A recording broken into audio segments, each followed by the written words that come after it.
अगर आप भी 1% अमीर लोगों की तरह अपने पैसे को सेव करना चाहते हैं तो आज मैं आपको 75 10 15 रूल बताने वाला हूं, जो कि अमीर लोग कभी किसी को नहीं बताते हैं। चलिए वीडियो को स्टार्ट करते हैं। उससे पहले प्लीज आपका सपोर्ट का जरूरत है, तो प्लीज वीडियो को एक बार लाइक कर दें और चैनल को सब्सक्राइब कर दें। अब आप बोलोगे कि मैं 10,000 कमाता हूँ या 20,000 कमाता हूँ तो मैं इसमें क्या सेव करूंगा, सब तो मेरे खर्चे में चल जाते हैं। तो ये रूल सबके लिए फॉलो करता है, जो आप 10,000 कमा रहे हो या 50,000 कमा रहे हो या 1 लाख कमा रहे हो। तो हम अपने इनकम को 3 भागों में डिवाइड करेंगे, 75%, 10% एंड 15%। तो हम अपने 75% इनकम को आप जहाँ चाहे वहाँ इन्वेस्ट कर सकते हो, खर्च कर सकते हो। जैसे अपना घर, बिजली बिल, कपड़ा खरीदना हो, अपना शॉपिंग करना हो और भी कहीं घूमना हो, अब हर जगह अपने 75% से यूज कर सकते हो। और अगर आप 75% से कम यूज करते हो तो ये आपके लिए और अच्छी बात है। अगर आप जितने भी खर्चे कर रहे हैं आप उनको 75% के अंदर ही रख रहे हैं, ये आपको 2 चीज करने के लिए मजबूर करेगी। पहला, चीपर अल्टरनेटिव। प्रीमियम और एक्सपेंसिव चीजों की जगह आप उसका अल्टरनेटिव यूज कर सकते हो। जैसे कि अगर हम लोग एग्जांपल में बात करें तो अगर आपको कपड़े खरीदने हैं तो आप जारा के तो जानते हैं कि कितने महंगे होते हैं कपड़े, तो आप जारा की जगह जूडियो यूज कर सकते हो। ऐसे ही कुछ आपको अल्टरनेटिव यूज कर सकते हो जो कि आपके बजट को कम रखे। जैसे स्टारबक्स में कॉफी पीनी है या अपने दुकान में कॉफी पीनी है।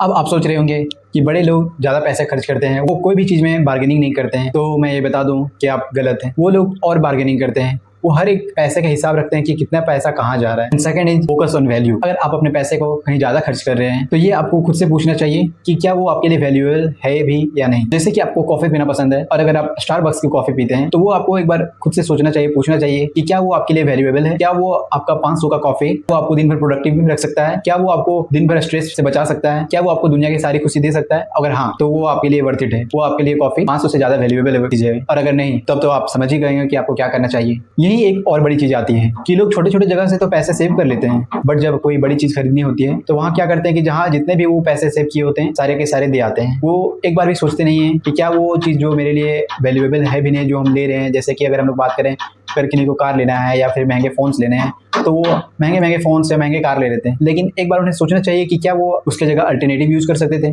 क्या वो फर्स्ट हैंड की जगह सेकंड हैंड कार ले सकते थे?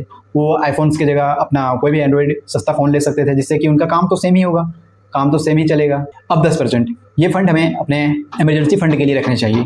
जैसे कि अगर हमने जैसे कि कोरोना हो गया या फिर कोई इमरजेंसी सिचुएशन हो गई या एक्सीडेंट हो गई, वो सब के लिए हमें रखने चाहिए। ये फंड हमें ना यूज करना है पार्टी वगैरह, ना वैकेशन, ना कोई खाने पीने के लिए, कहीं भी हमें ये यूज नहीं करनी है।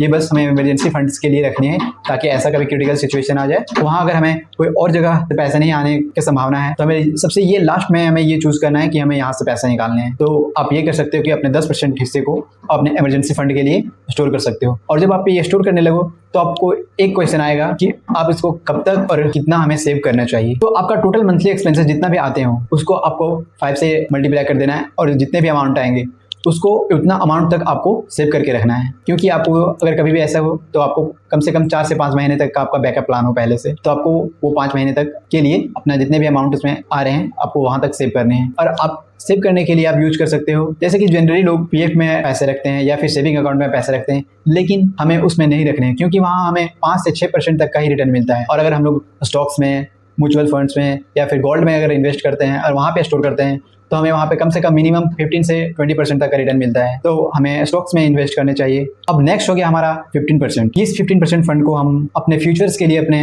इन्वेस्ट कर सकते हैं, जो कि हमें आगे अपना वेल्थ क्रिएट करने में हेल्प करेगा और हमें कहीं काम करने के लिए जाना ना पड़े। वो पैसे हमें घर बैठे बैठे इनकम जनरेट करके दे, जिससे कि हम लोग को आगे काम ना करना पड़े। तो उस पैसे को हम लोग ऐसे एसेट्स में लगाना चाहिए जहाँ से हमें पैसे आए। जैसे कि अगर हम लोग रूम रेंट पे लगा देते हैं, अगर कोई भी रियल एस्टेट खरीद के उसे रूम रेंट पे लगा देते हैं तो वहाँ से हमें पैसे आ सकते हैं। हमें बिजनेसेस में इन्वेस्ट करना चाहिए तो वहाँ से पैसे हमें आ सकते हैं। और हमें खुद का बिजनेसेस भी स्टार्ट करना चाहिए, क्योंकि आज जितने भी लोग बड़े बड़े हैं वो कोई भी आज अपने जॉब के बदौलत से बड़े नहीं बने हैं। जितने भी लोग हैं आज वो बिजनेस से ही अमीर बने हैं। तो हमें भी ट्राई करनी चाहिए कि कोई ना कोई बिजनेस चलाना है। धन्यवाद दोस्तों, वीडियो अच्छा लगा हो तो प्लीज़ वीडियो को लाइक कर दें और चैनल को सब्सक्राइब कर दें और फिर मिलते हैं नेक्स्ट वीडियो में।